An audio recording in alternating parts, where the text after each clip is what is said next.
Hey, welcome everyone. You've somehow wound up at the ComicBase live stream.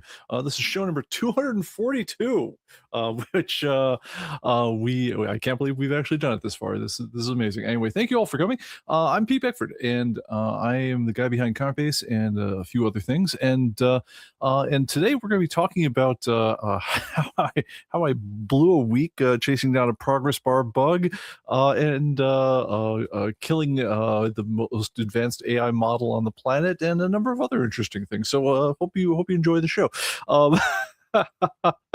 Anyway, before we get into it, I want to say hi to the folks here. Rich Scott, first in the house. And excellent. And it also forgot to silence my phone. So that's happening. Yes, the technical competence of this knows no bounds. Anyway, hi, Richard Scott out there. Or Viejo is in here from Minneapolis, where it is apparently glorious. Interested to hear about the Fable stuff here. Brian Stewart also in the house. Xanadu Comics is here from Seattle. Seattle is actually going to come up later on. Rob Weinberg is here. And who else we got here? Chris Prisall in the house. Mike Beam. Brian Price from Green Bay, Wisconsin. Welcome. Casey Fike from Syracuse, New York. And by the way, thank you for humoring me on this on the New Day thing here. It's and it was not meant as a Spider-Man reference, by the way. So I'll get into partly why the week was so darned busy this week in just a minute. But honestly, it occurs to me after 242 shows, we maybe ought to revisit what is the best day to be doing these things. Honestly, the whole things started during COVID times when I just needed to talk to people, and it was just, middle of the week. It was a nice way you could get a few things done. You could have something go on. There were actually live streams that I watched religiously back then, just for something to keep in touch with the outer world, that I didn't want to get in the way of their time slots, and so that's how we wound up on Wednesday. Realistically, Wednesday's a little early for me to be doing this stuff. It tends to jam up all of Tuesday, worrying about what you're doing. But the other thing is, anything that has to do with comic books, I've found that if you try to do it on Wednesday, you're either stepping on your own release of the the content update for the week, or if it's a holiday weekend or just anything got weird, the books haven't shown up yet, so you don't even have anything to talk about on the comic front. So just thumbs up, thumbs down, everything in the chat. Just give me a quick feedback on does Thursday kind of work for folks, because we might want to try it as an ongoing thing. Just so it goes. All right, so let's see here. Things I want to get into right at the beginning here. So first of all, yes, the hook on this one is this is Blast from the Past, and the little subhead I gave myself, my show notes: dragging a 30-year-old collection into the present, one floppy at a time. It's not that bad, but we will get into that. It gives me, like I say, gives me a chance to explain to you about the progress bar that blew up my week. Anyway, other news in the world. Our last content update, we had 2,594 new items in the update, making a rather small one for us. 2,831 new covers, 39,922 comic issues were updated, or editions, price changes, and the works. Cover milestone, we're currently at 1,216,213 on file. So yes, we blew past 1.2 million a few weeks ago and still climbing. I asked AI, could you come up with a silly metric for to estimate what is the total length of that many covers? Because this is one of those things I always try to do, to just kind of put these big random sounding numbers in any kind of perspective, to say no, it really is quite a lot. Because at a certain point, the human mind just shuts down trying to think about what does 1 million anything look like. We don't really know. So what it came up with is, if you start out at Nashville, you'd wind up almost all the way to Memphis. It's 197 of the 210 miles to Beale Street. It gives us a few weeks and we'll make it to Graceland. And we add, apparently, I had never thought of this one, we apparently added about a half a mile to the road every single week. If you were to lay out what does the new comic covers stretch out to, it's almost half a mile if you just laid them end to end, which I kind of like that one I came up with. I see here. It also comes out. It would be from Nashville to Knoxville is it's more than that length, 180 miles, and Nashville to Louisville, which I don't know if anyone wants to go to Louisville, but that's only 175. But yeah, so we're further than that. There were some other things here. I thought I had my show notes. It had run the distances from Seattle to somewhere, and unfortunately, I did not capture that, so apologize for that. Other big things happening around the industry.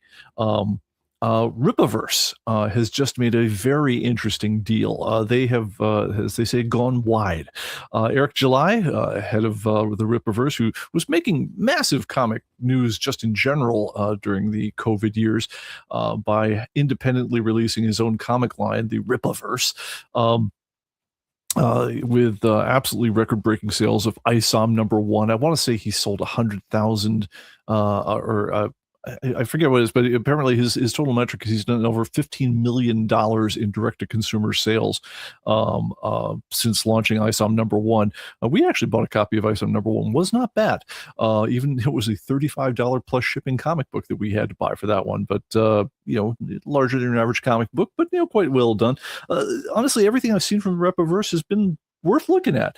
One problem I've got is I hate dropping $35 to get a single copy of any particular thing if I can avoid it. So we haven't been like a ongoing subscriber to these things. I know a lot of you folks have been, and I've heard a lot of good things. But huge news is he's actually made a deal with Hachette Publishing to publish these things. It's effective July 6th. Both his the Ripaverse and he has it's the Rip Ascend line. It's a creator-owned line. Are they going to land in the box stores, bookstores, big box libraries, comic shops across the U.S., Canada, and overseas? So, in other words, you don't need to necessarily pay the I guess he ran his own fulfillment operation after a while, but you don't need to pay his shipping fees on everything and just in order to get your hands on the copy or even just look at it. There's a good chance you'll be able to actually just walk down to your local Barnes and Noble and have a look at these things right next to the Manga Rex, which I think is fantastic news for the comic industry. We need more distribution. The comic shops, we all have ones that we love. We have ones that maybe weren't the best of everything, but it's a cloistered little family here. And if we want comics to take the same place in the world that they once had, and certainly during our lifetimes, they need to be in more places. They can't be just in an ever decreasing number of comic shops and pop culture stores. I want to see comic books everywhere, and this is a terrific step in that direction. I had to give instructions to my people. It's like, okay, guys, do we have to open up a Hachette account? Because the best thing that could possibly happen to the industry is if others follow. So that would be a cool thing. So anyway, we'll talk more about that one next time. By clarification, Brian Sir wants to point out Ripaverse, $35 for a trade paperback or hardcover, not a single floppy. It's true. Yes, we're talking about trade paperbacks here. Honestly, I want the cost to come down, because it's one thing to say, hey, that looks neat, I might want to flip through a couple pages and read it. It's another one to look at the back of it and say, $35, and then if you were buying it direct from Eric July, I mean, at that point, by the time you get actually done with the all-in price, you're usually talking about something significantly higher. It's not too bad for fans like us if we're really devoted to the property or the creator or anything else like that. But for a casual person just picking up saying, well, this looks neat on the cover, what's this about? You want that coming in price to be a lot less. And certainly it helps, though, if you don't need to, at the very least, you can experience it firsthand if it's in a store. But also the idea that you could not have to pay the shipping in order to get to that is fantastic. As Andrew Comics says, Thursday seems better to me, mainly because it's not New Comics Day. Good point. Some other things. Okay, I'm not even going to read the rest of that one, Brian. But anyway, yeah. So that's that is a thing. Okay. So Eric July, we'll talk more about this one later, because I think there's a lot of really interesting bits about this one. But keep your eyes out for that one, and I'll let you know more about what I find out about that. Other things that are in the news for the comic book world: DC's absolute gamble seems like it paid off. We were all bitching last time about the Absolute Batman number 21 and number 20, the number of variants on that one. I forget what it was, 102 variants or some ridiculous number like that. But Anyway, Absolute Batman number 20, which is the first appearance of, I think, Absolute. What had Absolute Joker in it is also the first appearance of Absolute Two-Face and somebody else. They're getting ready to introduce Absolute Catwoman. It'll be absolutely fabulous. But it apparently cracked 500,000 copies ordered to shops. That is very, very much driven by retailer incentives, because in order to get a bunch of the covers, you weren't just ordering all the, gajillion regular covers, but if you wanted to, have one specific to your store, you were ordering a jillion copies. There are all sorts of, 1 in 200, 1 in 250, 1 in 50 covers of things and so forth. So yes, a lot of comics got ordered by shops to make that 500,000 number happen. How many wind up being read by readers? Completely separate question.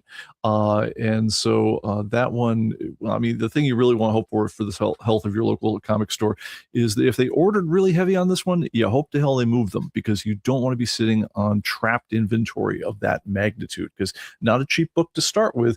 And if you start piling up those numbers, if you're not moving them out the back door at the end of the day, that's a costly thing you can be doing. So, but let's hope. It's great to see big numbers, but I'd be even happier if I was talking about big numbers of sold through individual copies to readers, because then I'd be over the damn moon. But it's it's nice to see someone have a good number for once. Apparently, DC on the back of that one is 34.7% of the Q1 market share in the comic market. So yeah, it's not bad. Marvel is coming up with a new horror line next month. We may or may not talk about that next time. I think there's some interesting cover treatments on that one, which I need to have a better look at them. But apparently, one of the things they're going to be doing with them is they're going to be shipping their Midnight Universe with, quote, cloaked covers. The full art stays hidden until you physically open the book. So I haven't stared at any kind of pre-release copies to see what that looks like effectively, but it's interesting. We'll find out, and we'll see how much of a headache it is for us in terms of scanning things. So we'll take that one as we comes, because there's enough problems in a particular week for us. We don't need to make it worse. Let's see here. Oh, and Brian Sue says, I'm absolutely happy with every one of those series so far. Batman, Wonder Woman, Green Lantern, etc. Missed out on Absolute Green Arrow number 1, waiting for my second printings to arrive. I think I have a copy for sale if you want to buy my copy on Atomic Avenue. Just, by the way, put in the Atomic Avenue plug a little early here. If you guys are ever looking for a back issue of any darn thing, couldn't be easier.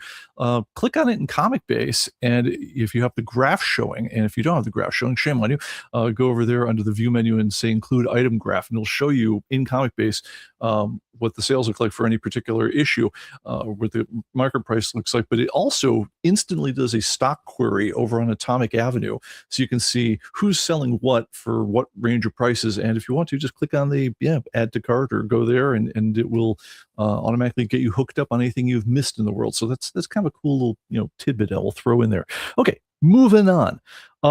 Tech news. This was a weird one. So I have a side project I've actually been trying to work on for the last few weekends, because I've been making great strides in the next version of ComicBase and so forth.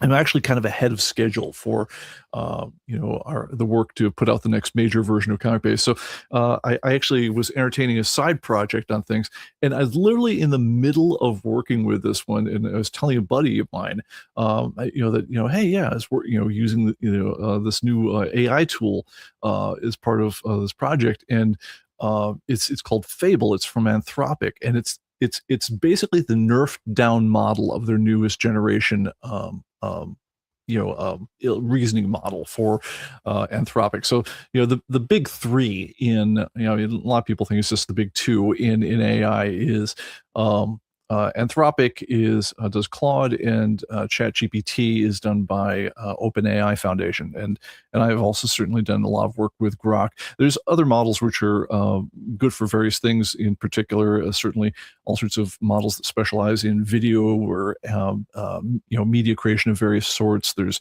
if you want to have synthetic voices, there's a thing called 11 Labs. As far as the major reasoning models, they're called the frontier models. Claude Codex, Anthropic, ChatGPT. Those are the big guys. I'm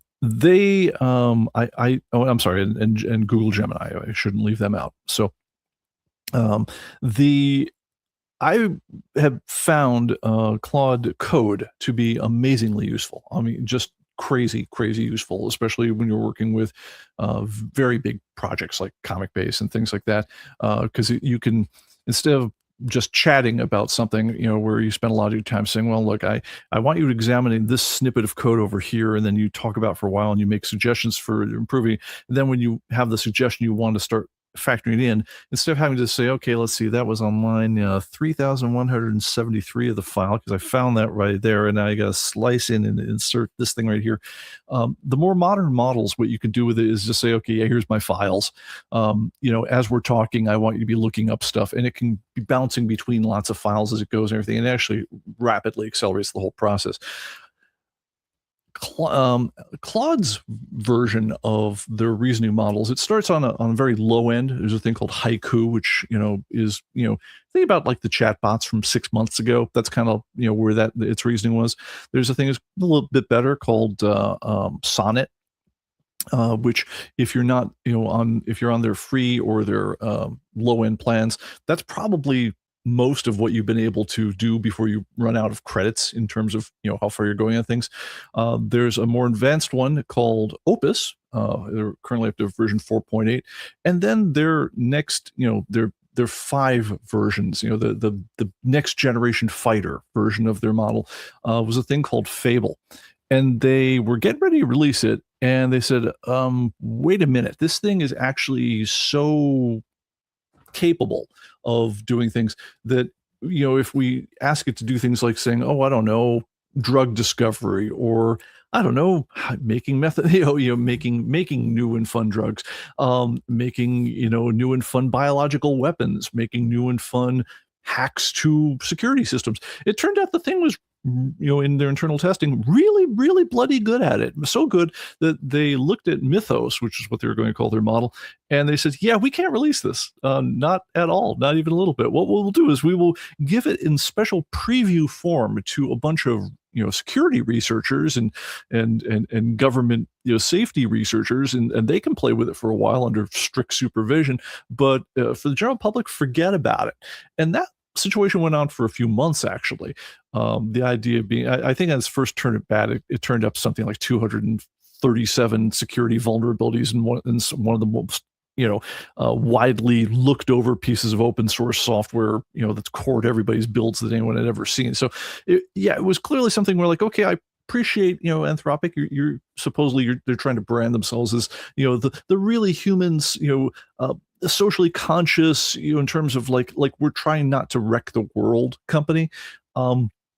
Mixed results so far, but hey, that's at least their branding.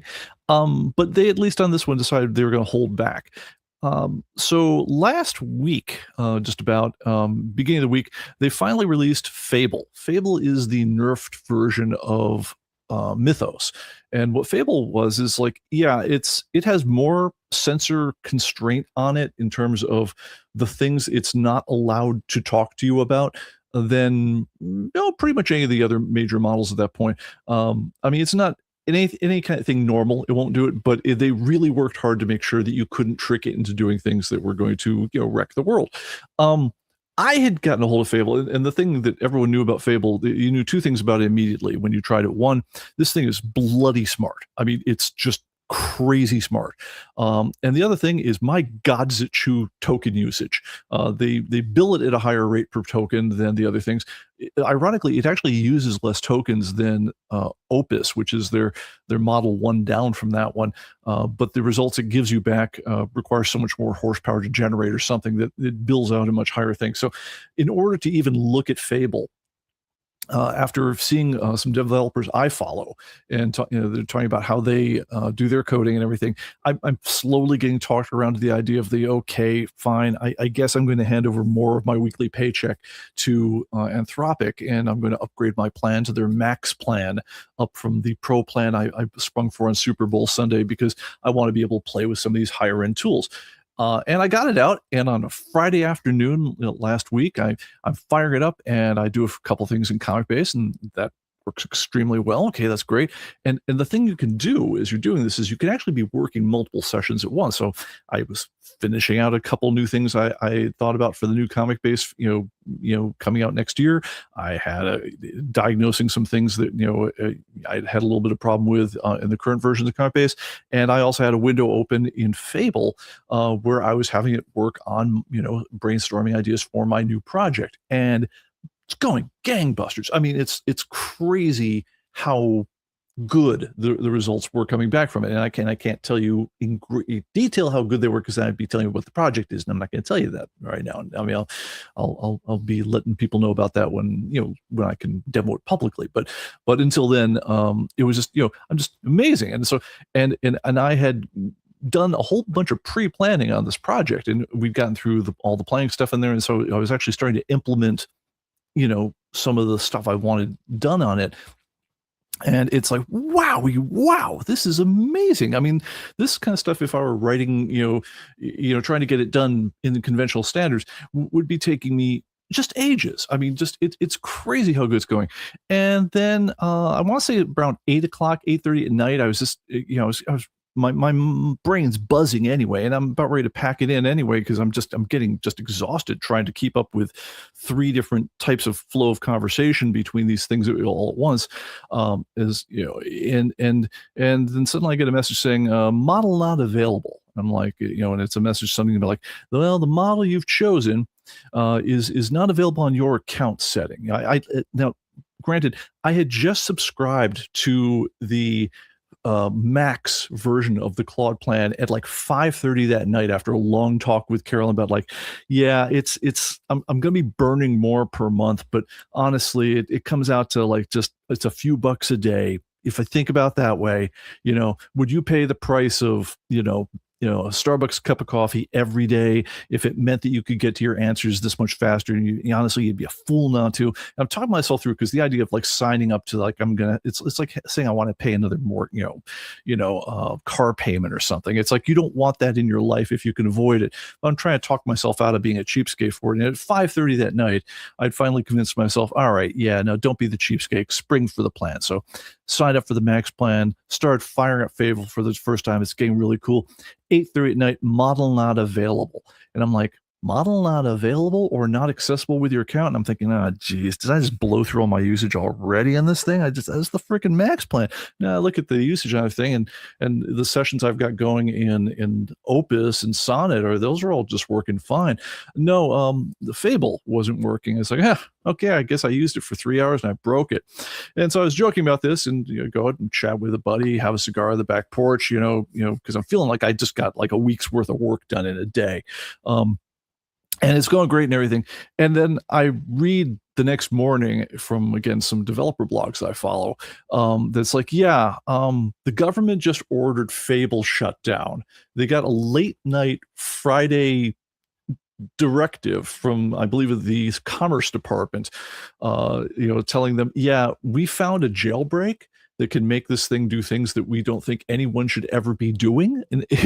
And they said, we don't think you can fix it. You've tried to fix it. I mean, remember, Fable is the nerfed down version of Mythos.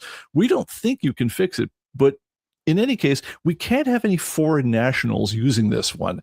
And it doesn't matter if they're foreign nationals living abroad or if they're foreign nationals living in the United States, they can't be using it. So under export compliance directives, they basically said, shut it down now, or big trouble.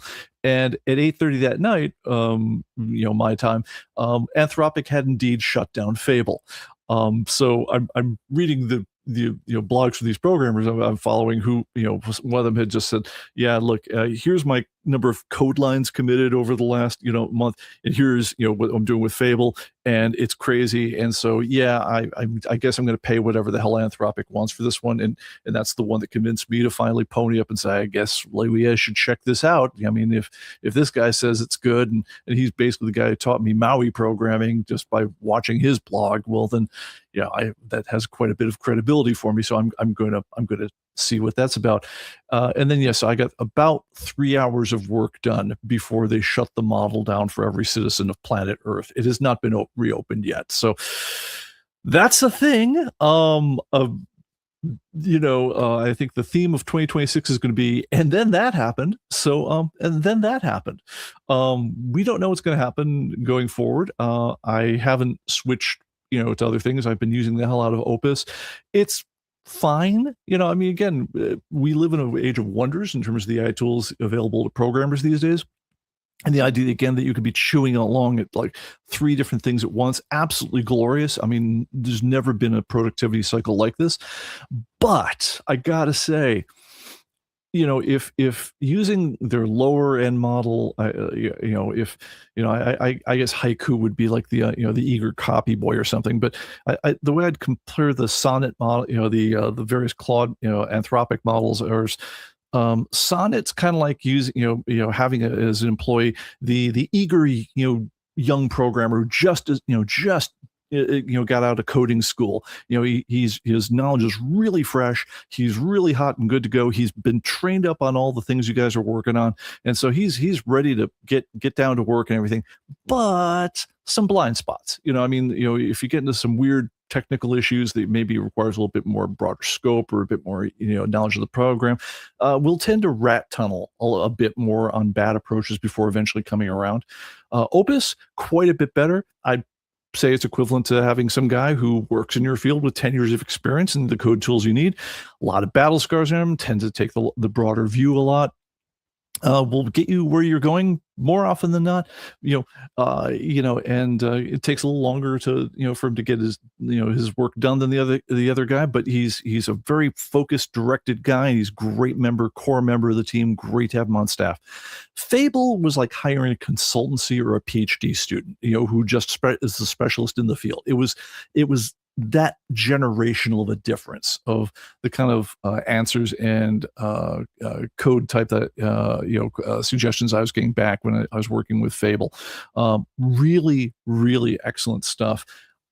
Miss it a lot. It hasn't even been a week, and I hope they get this thing a way for it to come back online somehow, because wow, it was pretty freaking nifty. Like I say, it was a token burning machine. It was absolutely, this is going to be something that you're going to pay some money in order to use. But if you've got the means, I'm going to say it was pretty goddamn impressive while I had it. So that's the thing. Brian Stewart says, ComicBase TV export controls brings back 1990s memories of having trouble getting Netscape with 128-bit support. Yes, that's true. You guys might remember an old Apple ad where they were talking about one of the new Power Macs that apparently they couldn't, or they are having trouble with the exporting it to to Europe or some countries, because they're like, this is the new Mac, whatever the heck it was, and it's very shiny, it's very new and everything. And no, you're not allowed to buy it there because it has military grade capabilities of however many megaflops or at the time.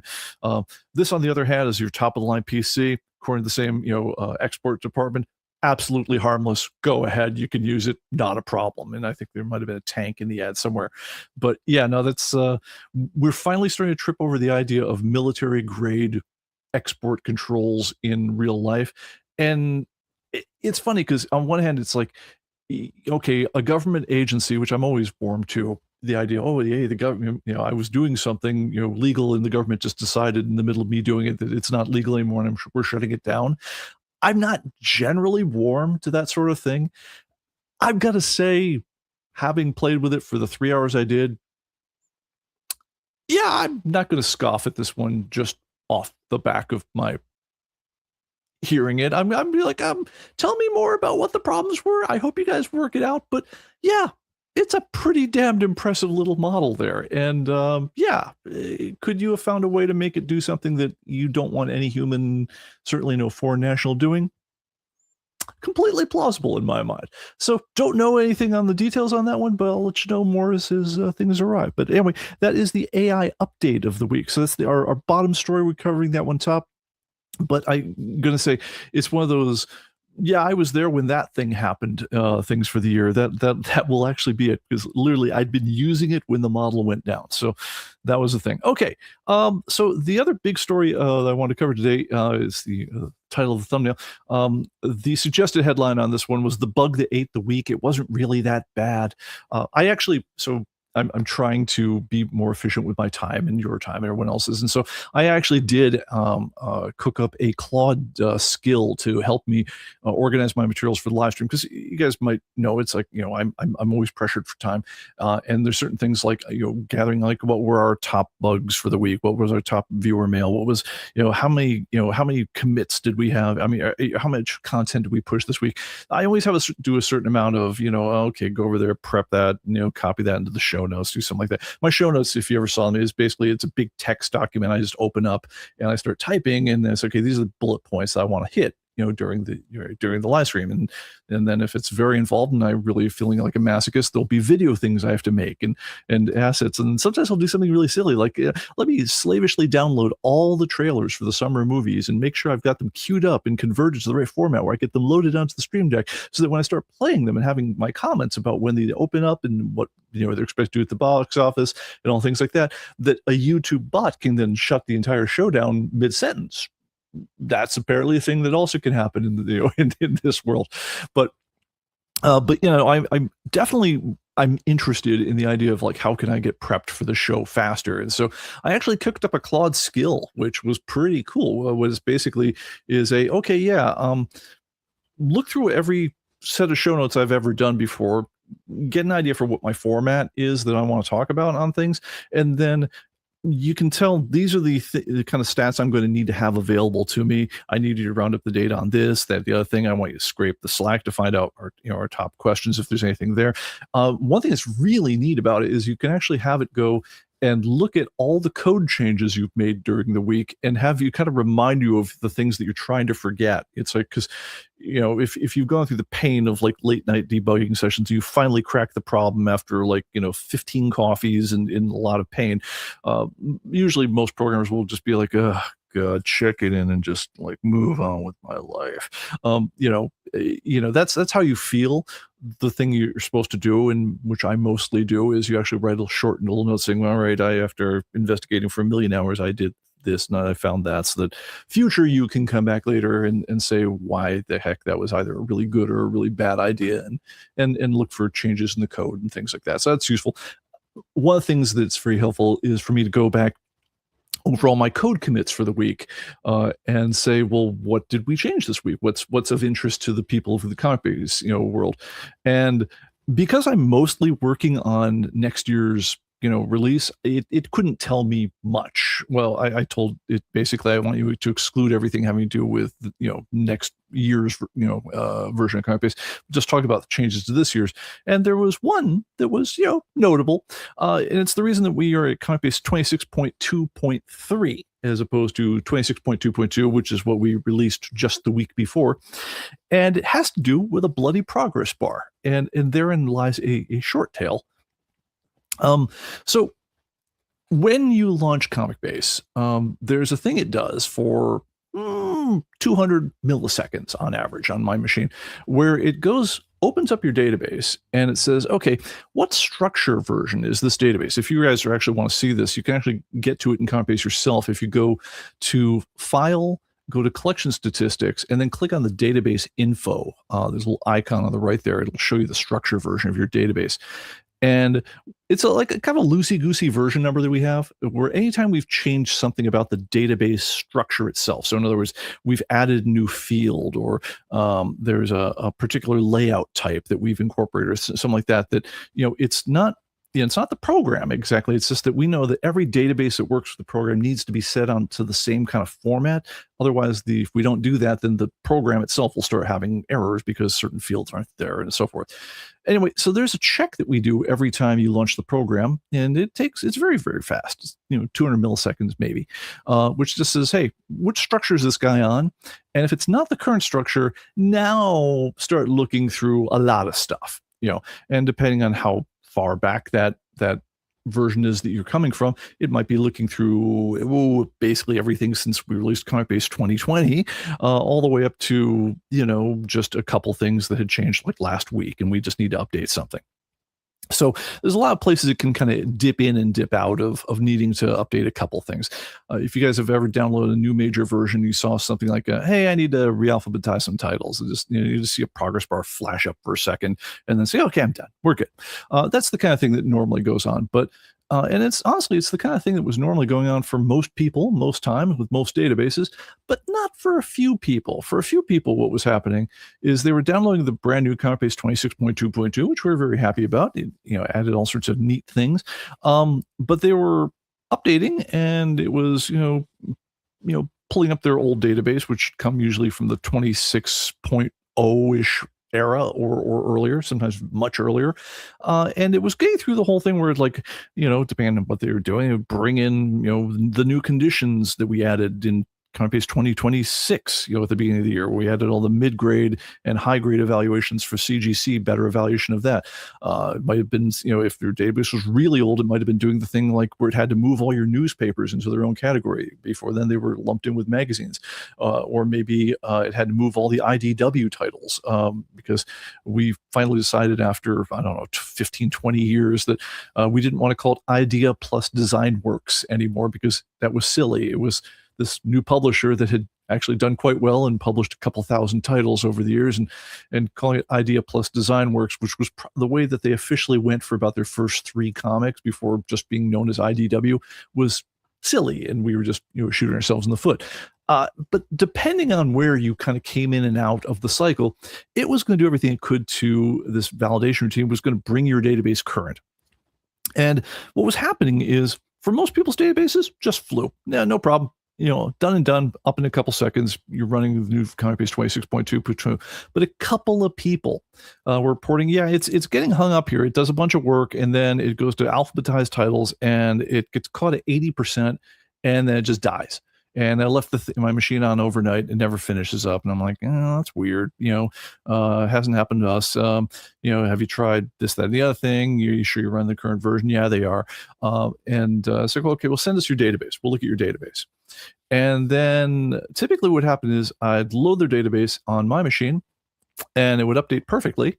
And I'd be like, what the hell? I don't know what the problem is. That sucks. Or I could open up and try something else, and every once, and it would just mostly work. But every once in a while it'd be like, yeah, okay, I actually managed to, with one guy, to have it get caught exactly at the 80%. And then you drill into it and you find out, okay, I see what's happening. One of these conversion routines is actually kind of stepping on its own tail at certain points. Like sometimes it's updating a table it had just created, and it hadn't written it back down to disk yet, because in the meantime, 3 other changes in ComicBase history combined. Unless you had the exact sequence of things that needed updating, you would never quite, get unlocked in the whole thing. But more often than not, the thing that would actually do me in on this whole thing was actually the progress bar itself. The database itself was converting. It was doing all the things I had to do. It did the job fine. It was actually done. It didn't know it was done. But because it never, we were using a technique in computer science called background workers, which basically is the idea that there's 2 ways to do things in computers. It's called synchronous, which is I give you an order and I sit there and I watch, like my clipboard, waiting for you to be done with it. And when you're done, I go, okay, now here's your next order, and I give you that one. And then there's asynchronous. Asynchronous means, okay, I say, look, I want you to do that. And when you're done with that, I want you to do the other thing over there. And typically, if you don't want to have your computer feel like it's hauling a sled of rocks through the mud, typically you want to do as much work asynchronously as possible, which means basically it's like, okay, yeah, here's a bunch of stuff I want you to do, and when you're done, tell the next guy he can move on with his thing and pass the whole thing on. In the middle of all this, you have to be putting out some kind of progress to let the user know that, hey, the computer's legitimately busy. It'll be a couple minutes. Here's what's going on, and do your thing. Well, there's a problem that arises with what's called threads. Threads are, think of as like little individual workers in a work group, and your computer, as it turns out, depending on what type of computer has minimum of 2, 4, 8 16, 24 threads, really big machines, maybe even 32 workers, it can assign to be doing different things at once. But there's a weird little rule that comes in with workers that you assign to do work for you, is all the work that tells the user something always has to be done on what's called the UI thread, the user interface thread. It's thread number 1 typically. It's the big one. It's the one that you would be on if you were just sitting around waiting for stuff, and that's the only one that's allowed to touch the user interface in a really direct manner. And so if you don't make sure that all that updates get done on that one, then you run into trouble. Your progress usually just hangs and never updates, and so forth. So there's various mechanisms you have other workers that are doing work in the background to basically send a message to the guy who's in charge of the interface saying, hey, when you get a minute, could you update the interface to say the progress bar has moved, and do things like that. And they typically play just fine with each other. It's typically not that bad until it turns out if you have very, very involved database cleanup that has to happen, and it can trigger off various progress states of its own. And if you're really clever about the whole thing, you can do things like stacking up so many messages that are waiting to be told to the user interface guy who's in charge of updating the progress bars, that he basically gets thrashed to death, with the number of stacked up messages for him. Whereas if you run the same thing in debugging mode, where he gets a chance to occasionally process the backlog of messages for things for him to do, he doesn't get overwhelmed, and he doesn't go into these kind of weird soft locks, all of which are dependent on a lot of weird factors. How fast your computer's processor is might determine whether or not this thing ever locked up on you or not.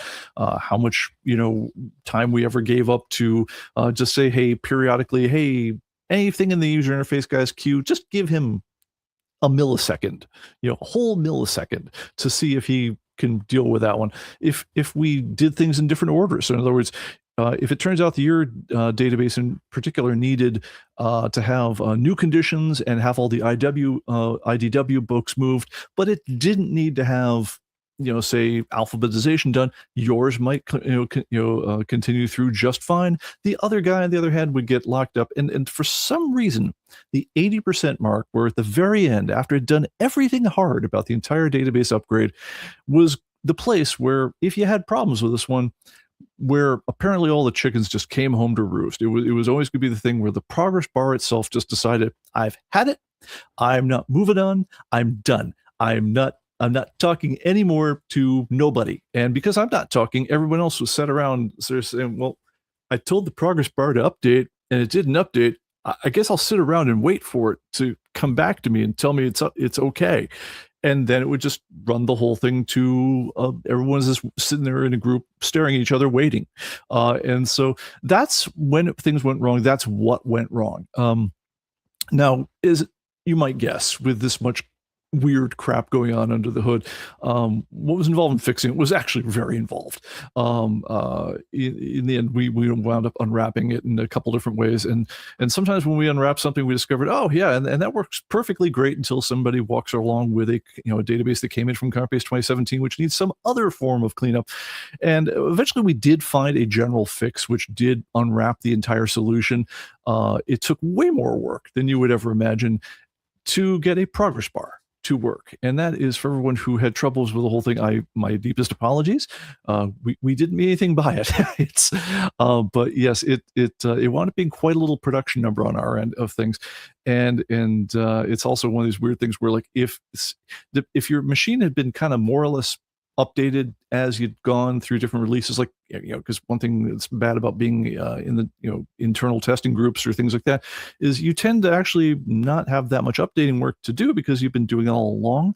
But just depending on which particular sets of update work had to be done over the time, it just happened to gum up not the updating itself but the progress bar. So yes, we have new, bigger, better, more improved, thread safe, guaranteed no jam progress bar thing going on now. And we've also done some things to head off some other types of problems that might have come up during the whole thing. But yeah, it was a bit of a production to make it, perfectly honest about the whole thing. But it is fixed now, 26.2.3. If you were having any trouble, if you're listening to this podcast and you're saying, hey, I've been stuck at 26, 80% for the last week, what do I do? Just go to ComicBase.com, go to My Account, registrations, download the latest version of ComicBase. It'll be 26.2.3, and it should run through no problem at all. And if you have any trouble at all, just give us a call, and we're happy to help you with that one. But for one that we've had issues with this one, including one guy who actually had a mangled database he was trying to convert, everyone seems to be in good shape at this point. And which, by the way, we also found out interesting things about if you've mangled your database several versions, several years ago through whatever reason, and you try to convert bad databases through this one, it also would get hung up at the 80% mark, which was fascinating. But we deal with that one now much better as well. All right, so let's talk about converting just as a general thing and why this all happens. So I have behind me, which I can reach, swear I can. You guys, if you have this one on your bookshelf somewhere, give yourself a star. This is ComicBase 1.0. This is the original ComicBase, covered by Scott Benefiel of Malibu Comics fame.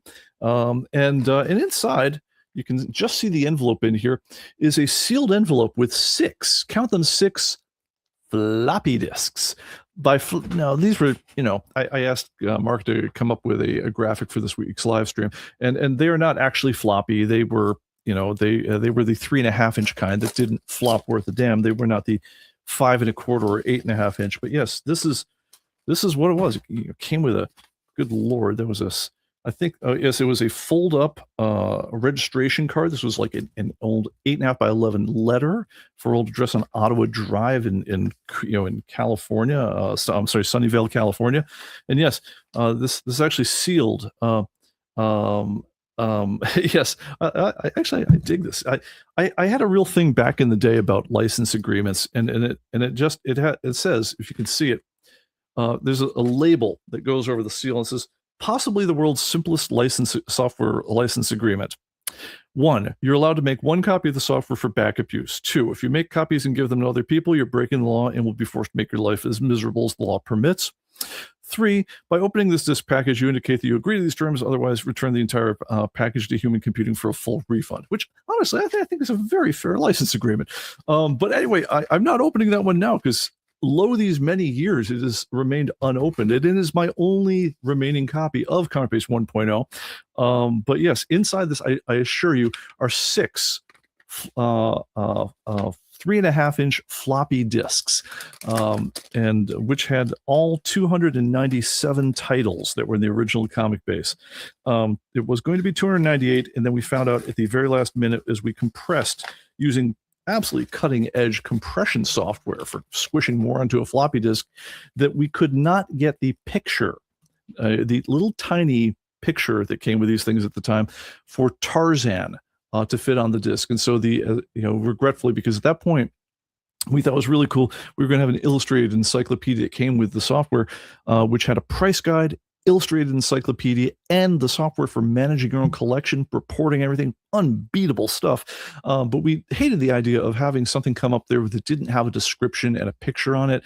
And so if we couldn't ship the thing with a picture, god damn it, that was going to have to wait till an expansion pack later on. So Tarzan did not make the cut back then. It's been a few years since then, but even ComicBase 1.0 came with a really valuable feature, which is, it turns out, if you're having your inventory stored in ComicBase 1.0, you've never upgraded for some reason, and you said, I hear ComicBase 2026 is pretty good, maybe I should upgrade. It is still actually possible to do that because we had a feature in there called export.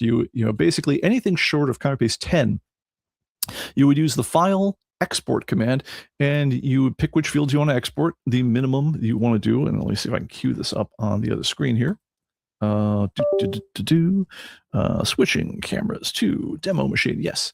So if you go up under File, Export, then you choose at minimum, the title, the item number, the condition, the quantity in stock, and if that's all you do, that is going to give you a perfectly valid exportable file, which you then can save, tab delimited format. You probably, if it was from ComicBase 1.0, want to convert it out of its Mac specific format.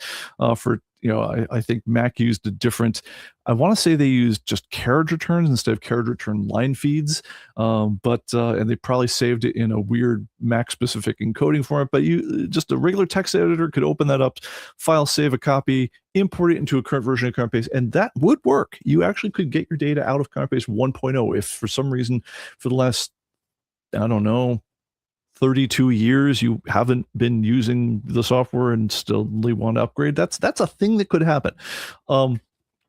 And for the first, if you guys remember, the first dozen years that we did the software, all the way up to ComicBase 10.0, where kind of a sea change. We started out in 1992, but kind of a sea change happened right after the new millennium, where we discovered, oh God, they're starting to release a lot of comic books, and they've got this internet thingy now. It seems like it's sticking around. The kids haven't gotten tired of it yet, and I think we know how to use it. So what everyone would do before then, or at least the two, I think we were about the only surviving comic company back. There'd always been someone who would license the Overstreet price guide or the Wizard price guide, paid 1 year of licensing royalties, never paid them again, and then went out of business. Matter of fact, I think there was one company did the same with both Overstreet and Wizard on that one. But anyway, the typical way that software would work for databases of comic books back in the day is you'd buy one version of it. Someday you'd buy another version, and you'd be expected to export your data out of 1 year's version and import it into the new year's version. So that was actually the way you got data around, because the new year came already loaded with the new prices. We had this idea, well, let's use this new internet thingy, which, and we think we can make it if we have, that instead of doing one massive price update every year, with all the new books and all the new pricing and everything else like that, and the comic buyers guys and us would spend 3 months doing nothing but pricing books in order to get that one ready every year. But instead of having an annual release of things, what if we did something crazy and had a weekly release of new data? But in order to do this, what we'd have to do is we'd have to have kind of like a master copy sitting on a server someplace that we feed to it. And we'd use this database technology from the master, and we would generate content updates where every single week, I mean, this is crazy. This is 4 times more often than the Wizard price guide, right? We would come up with everything new that had been released that week. We'd put it into the update so you can get it right away, as well as we would chew the pricing, because we were starting a new venture called Atomic Avenue, and we can get pricing from them as well as any kind of expert pricing that we'd put in, from other things.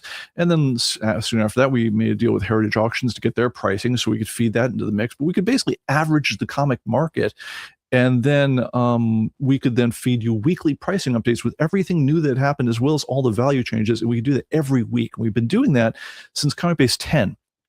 Now, in order to do that, obviously we had to have a massive expansion of what we were doing with the database. We had to change it in all sorts of very complicated ways. And so if you had a database that was, ComicBase prior to version 10, it was really not set up for the world that came after that. But with ComicBase 10, we decided we were also going to do something very crazy. This exporting thing, in order to get the new pricing, that was going to go. We weren't going to make people come in and out of the program just in order to get new pricing. No, we were going to bring the new pricing to you in the database you already had. This export import thing was going to be gone.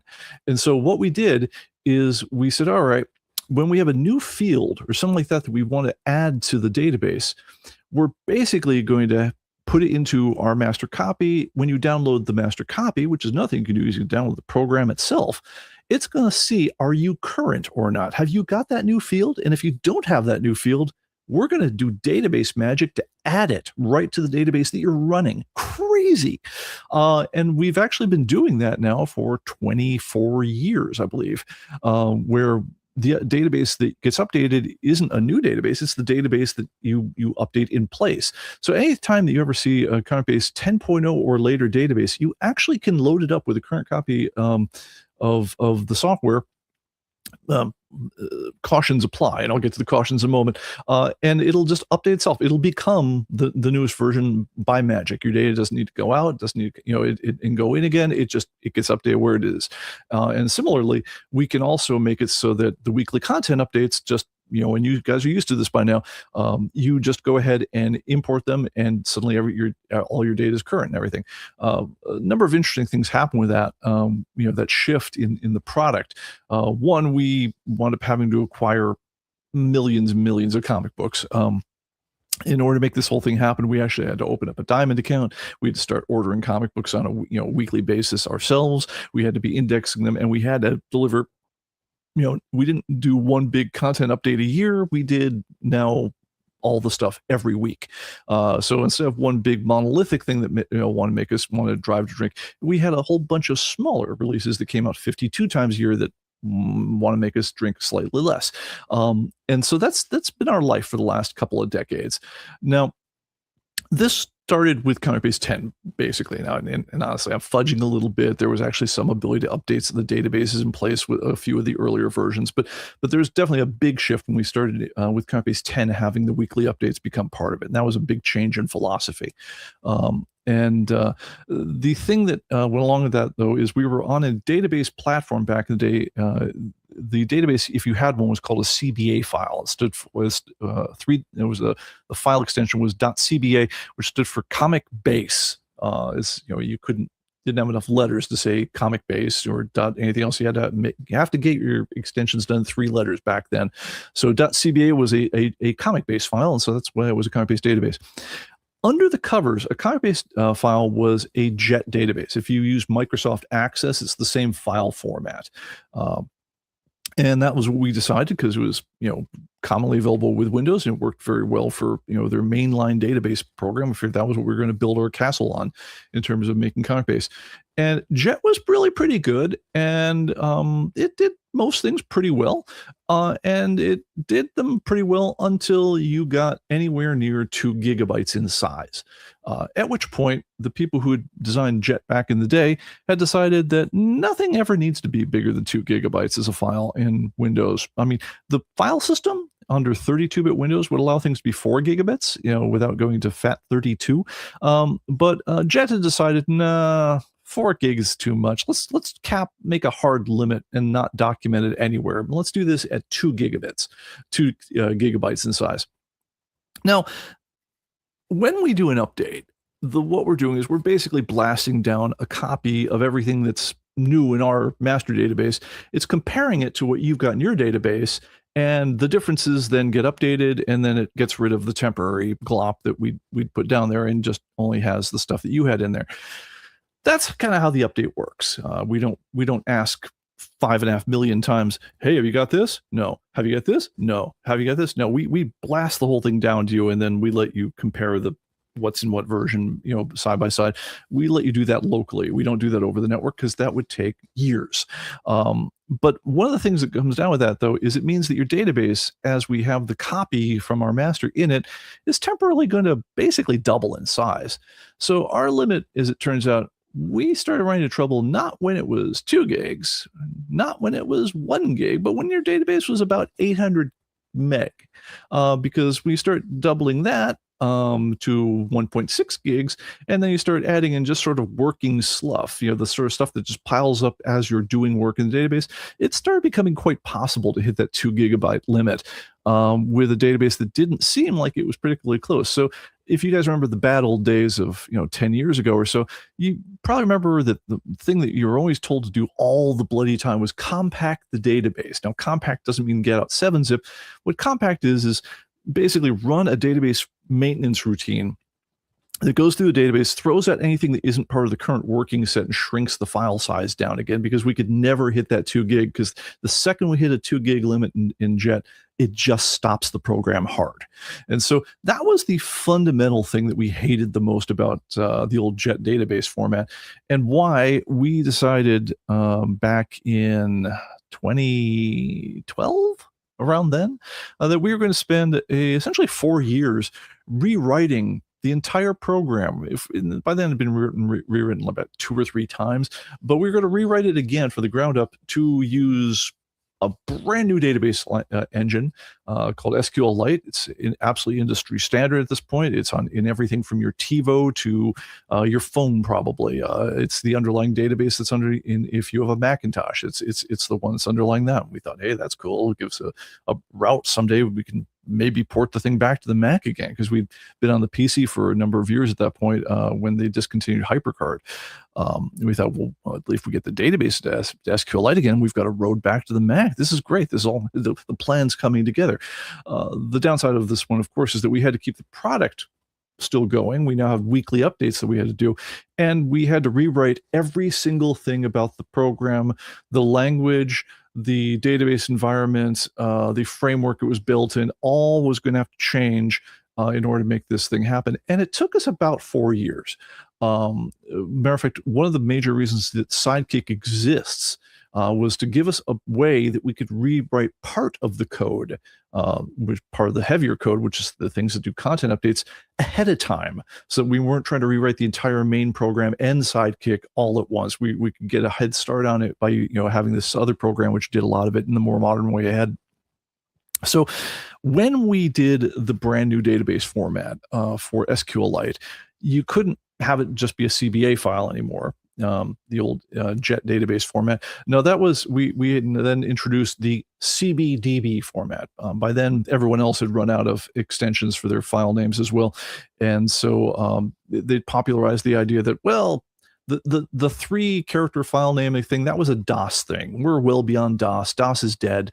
We don't need to respect that anymore. And even Microsoft, if you look at a doc format, .doc, that used to be a word processing document, which is to say a Word document. That one is now a docx format, which stands for docxml, because XML was that's like the structure of data on the internet, which was then really becoming very popular, but it brought with it a more letters you could use for file name extensions. So we decided, okay, we got a new file extension. We're going to call it a CBDB. And that was a ComicBase database. So it's actually starting to make sense more. And so we needed a way, unfortunately, to get your data out of your old CBA file, your old ComicBase databases, and into the new CBDB files. Now, originally, ComicBase was still a 32-bit program, which means that it ran on old-fashioned operating systems with were capped at a maximum of 4 gigabytes of RAM.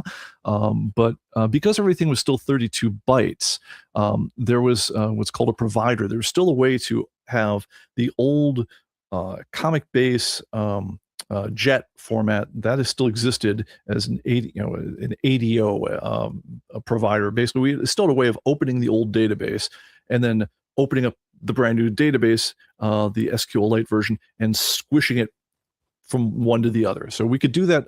We could do that conversion automatically for you once. So you basically, if you had ComicBase like 17 or something when we first introduced the SQLite ones, it would open up your old database. It would say, hey, this is old, we need to convert it, squish it into a new SQLite database, and you say, okay, we're done, and you'd be done. Now, one of the things we did that was kind of a big deal in like the last 3 years, I want to say 3 years ago now, is we converted ComicBase to a full 64-bit program, which is great because it means you can fully use all the memories in your machine. We can do a lot of things far faster. The program absolutely flies compared to the old 32-bit versions, and you can really use all the oomph that's in your machine. That is great stuff. And if you see how fast, if you ever found an old version of ComicBase and had it go to a title like Action Comics and just wait for it to draw the screen and then open up Action Comics in the current one, and you don't pause at all. It does everything instantly. That's 64-bit working for you. Well, one of the problems with 64-bitness is there was no JET provider, active data for the whole thing. You literally couldn't do that conversion from the old CBA files to a modern SQLite database anymore on the same programming. Where it was impossible. It could not be done. So in order to manage that conversion, we had to introduce a brand new little program. You may have seen it around, you may not have. It keeps a very, very low profile, but it's called CBA Converter, and which Yeah, no surprise. Converts you from a old-fashioned CBA, the old JET-based database format used in ComicBase 2017 and earlier, to the more modern ComicBase 2020 and later file format, the SQLite one. And that one had to run as a standalone 32-bit process, because that was the last time back in 32-bit, application days, was the last time you had the ability to have both things in memory at once, where you could open the old file, open the new file, and copy across between the two. As soon as you're in that way, by isolating that code and that code alone in the 32-bit thing, it allowed us to move all of the rest of ComicBase to 64-bit, and that's where we live to this day. So that is the history of how you get from one version to another. So if you have a very, very old version of ComicBase, very old, right? You're just going to import it in. There's nothing else for it. That is the only way that can be done.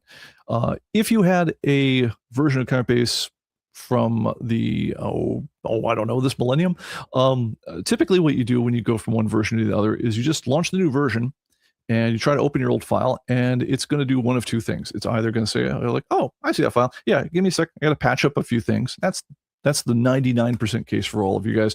And it will not get stuck at 80% on the progress bar for you guys anymore. But it will patch up any number of things to bring you up to the very, very most current version of the program, the one that we're using today. Even like if we made an update earlier that week, you'll be absolutely current with the whole thing. And one wrinkle that might happen is if you're coming in from a very old database, you might need to say, yeah, I need to convert this database before I can patch it up, in which case it's going to automatically launch CBA converter and then basically tell it, yeah, hey, you old program, convert, old 32-bit program, CBA converter, turn this into a modern database, and then give us the modern database, and we'll take it from there. And then it launches ComicBase again, and you don't need to worry about it. It keeps a copy of your old CBA database in a safe place. You probably saw those labeled safety copy. By the way, if you're still running a ComicBase called safety copy, rename it to something more sensible. To save file, save a copy. Save as just ComicBase database, not safety copy. Do it for your own mental health. It's good. You'll be happy. We'll do that.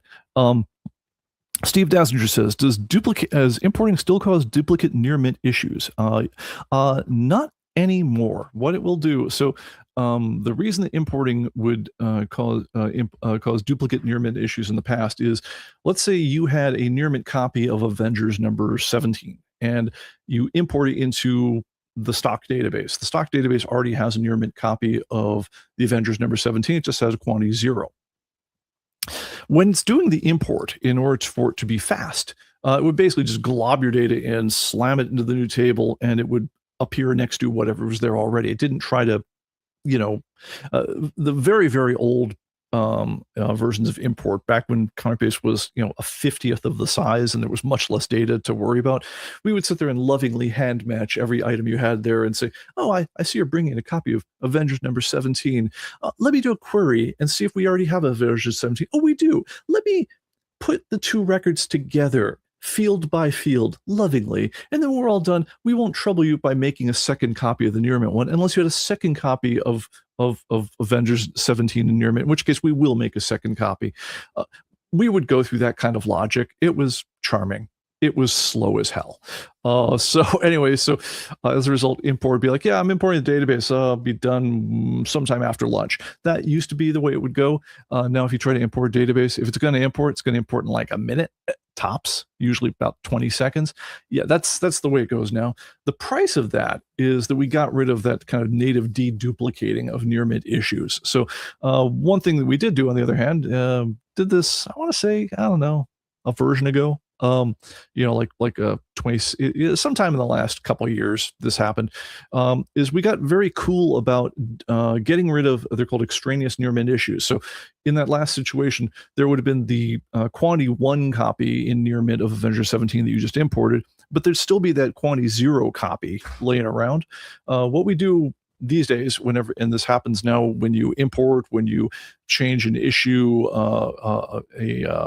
from, you do the transfer issues to another title, when you change a series media type to be something, it actually goes and it does a really rapid cleanup just of that title as it goes, and says, yeah, do we have any extraneous near mint issues, which is to say, we've got a 0 quantity near mint copy of this issue when you've got of the same issue something which isn't zero quantity, in which case it throws away the stock near mint copy. So it does take care of that automatically these days. I believe it's even a menu command somewhere in the program that you can use to kick that in manually as well. But no, it does that work automatically now. It no longer does that. So that's about it. Let's see here. Someone has a question of how many people have returned for a full refund, under 10 over the years. Sorry, I'm trying to read the context here. Oh yeah, so Oravier says, ComicBase TV, heard that Anthropic said they knew about the jailbreak and it wasn't that big a deal. Obviously, government didn't buy. Yeah, I don't know. I've heard different stories.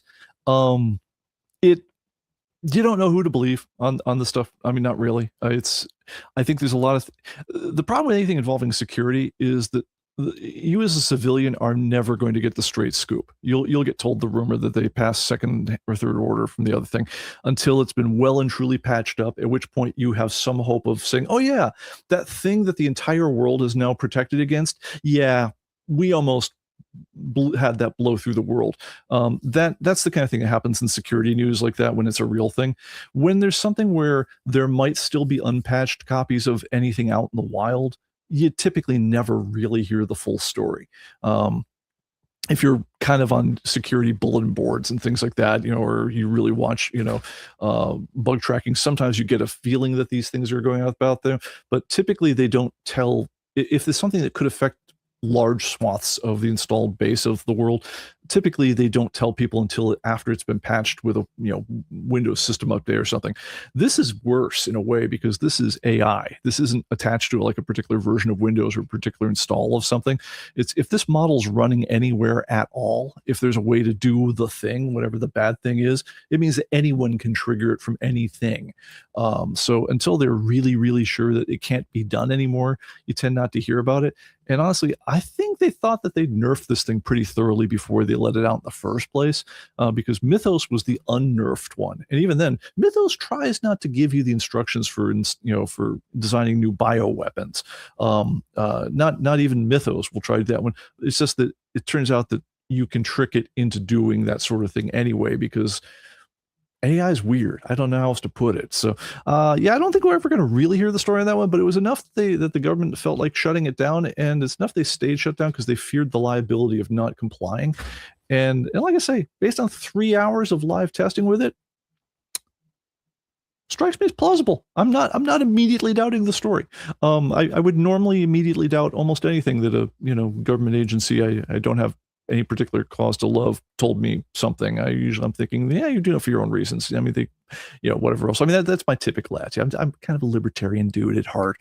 So I don't trust people who aren't me. So it's just, it doesn't make me much of a joiner, but there you have it. But yeah, now on this particular one, I'm thinking, yeah, they might have had real cause. So we'll find out. If Fable ever comes back online, we will know that they've fixed whatever the heck they thought the thing was. So that's a thing. I would like to see Fable come back online quite badly. I miss it a lot. I've definitely spent easily a day or more working with this progress thing. I'm thinking, yeah, Fable would have given me the answer to this thing in about 5 seconds. Well, not really. It would have given me the answer in about 5.5 minutes after thinking about it. But I wouldn't have spent 2 or 3 days iterating on a fix like I wound up doing. So that's probably the thing. Let's see here. ComicBase TV, the release date of Fables also leads into a long USA federal holiday. I think they helped push it close too. I think it's talking about Fable, the ad, not Fables, like the Bill Willingham fantastic fantasy series.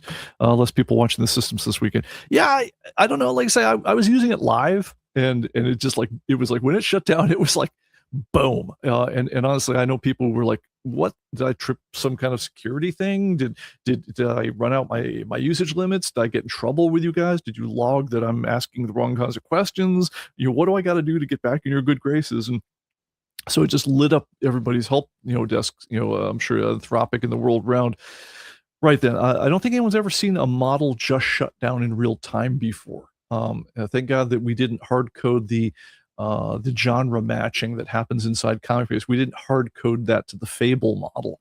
If we had, that would have shut down that feature within ComicBase, because and I do know a guy who shipped a project earlier that week. He'd actually created a whole project had 34 hard-coded instances in his project that specified that this thing runs under the Fable model, and had to pull his product and reissue it again, targeting, I believe, Opus instead, because the Fable model just went away. That's the sort of thing. They teach you a lot of things to worry about in programmer school. That's not one that they've really had a way of teaching us until then. So anyway, that is the story on Fable. All right, other things, Beth. I think I've covered the main thing about that one. So the basic rundown again, if you need to upgrade your copy of ComicBase, truly ancient, export imports.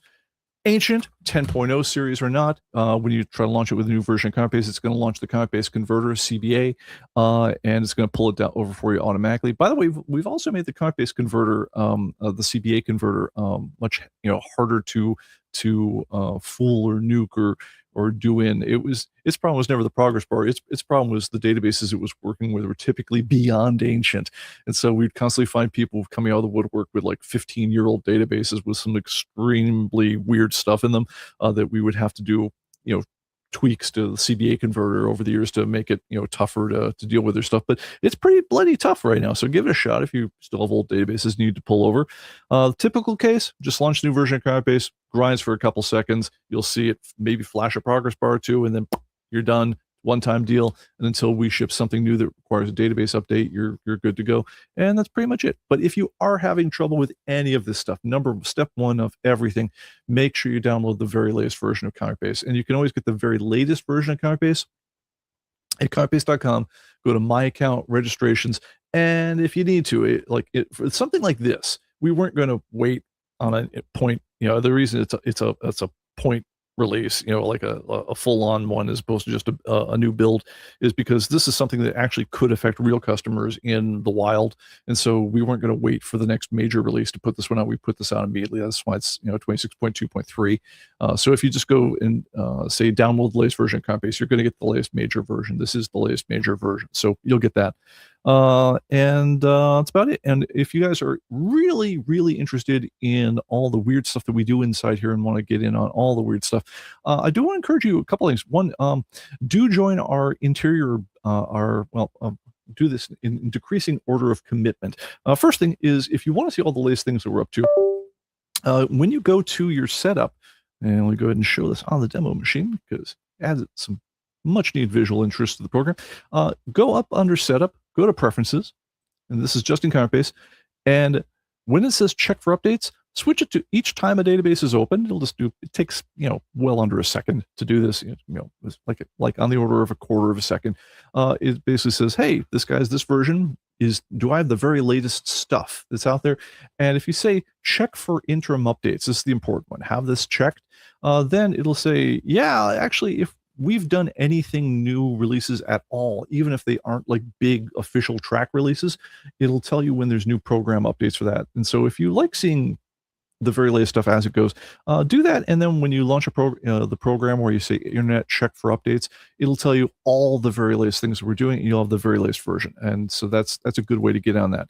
Now, if you really like seeing how the sausage is made, or getting involved with the interesting stuff on the inside, like the kinds of things that cause Pete to babble on for 40 minutes at a live stream, please, by all means, send me a note, pbickford@human-computing.com, and I can add you to our internal Slack group. Basically what it does is you get to see this, the builds as they're being made. There's a chat from amongst the really hardcore guys on there. We will yap about everything from naming issues on obscure series, and how we should standardize the abbreviations for the first Saturday in May, which is the replacement through one publisher for the free comic book day and so forth. How all this stuff gets decided, you will hear it first, and honestly, you have a voice in the process if you're on that. So if you're interested, put my name, my info up there one more time. Send me a note, pbickford@human-computing.com. I will send you an invite to our internal Slack group and get you access to all that stuff. And you can see, like I say, see the sausage as it's being made. You also, people who are on the interior, I will also extend them invitations when it's time to be testing the next major versions of ComicBase, and so you'll get to see next major releases about typically months before they're released to the public. So it's kind of like being a mythos researcher, typically without the ability to destroy the world. So that's what that's all about. All right, well that is it. Oh, and also I had one note I'd written down in my notes here, and it's also all this needing to keep up with stuff. There's two important design decisions we have in comic-based world, and hopefully they'll make some kind of sense now. One of them is, so the clean your code up in place code, the stuff that does the database patch up from basically any version of the software that's ever seen, even if it originally started in ComicBase, like 10-ish era, there will be patch ups that are brought into that one. And certainly everything has happened since ComicBase 2020 was first released. It'll take that database and automatically turn it into a current version. As you might imagine, because we're pretty busy around here, that's a lot of code. It's something like, I want to say it's something like 9,000 lines of code that it will check through and update your database and so forth. And the code is increasingly complicated, which is how you can get these progress bar fiascos, piling up and things like that. That sort of thing. We cannot test every version that has happened in the past with every combination of foo. It's literally impossible. We have decades of history on this whole thing. So if it does happen, certainly we're happy to get you over whatever the hump is. But just to be clear about how we run into trouble like this is because it is impossible to try to validate every permutation of database that's ever happened in order to get that going up there, so that it doesn't get as tested as we would like. It'd be great to test every version that has ever happened against every version of the database that has ever happened. It is just completely technically not possible from anyone, and not even Microsoft could pull that trick off. So one thing that does help quite a bit, though, on the other hand, is when there's a major sea change. Like, for instance, when we did the change between ComicBase 10 era, when we first started doing updates, and ComicBase 2020 era, where we first introduced the SQLite database, we had the ability then to have that CBA converter. By the time it gets out of that CBA converter, we know at least the minimum of what that database looks like because we're starting from a known point. So it is helpful for us periodically to have a point where, yeah, we know that anything gets past this thing will be at least this format. So that is a thing that happens from time to time. So take that for what it's worth, but certainly it happened in a big way back in ComicBase 2020, and we'll take it from there. All right. So if you'd like the smoothest possible ride along the way of upgrading, it helps to upgrade as soon as we put a version out to the public. It's a lot of times if we have like a new feature, like we release, say, the new grading sets that came with ComicBase 2026 for doing the CGC evaluations, we have to add the grading sets code to every version that came before that. And then if there's a new feature after that, we have to add that. That update code gets more and more complex as we go, and you'll be tripping over more and more of it if you've been going. So it does help a lot if you don't wait 5 years to upgrade your databases or things like that. There's just less code to trip over. But like I say, if you do have any trouble, just reach out to us. We will make it right for you. It is part of what we do. But yeah, it does help to keep your stuff somewhat updated in the grand scheme of things. And just remember, no matter what happens, if you're really stuck, whatever else, all the versions of ComicBase, with the exception of Express, I do not believe Express and Free cannot export. But every other version of ComicBase, you can export your data out and import it in, and that's always a good way of going.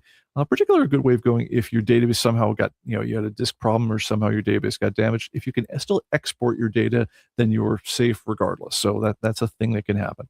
All right, that is the teaching topic on that one. I think we're done with that.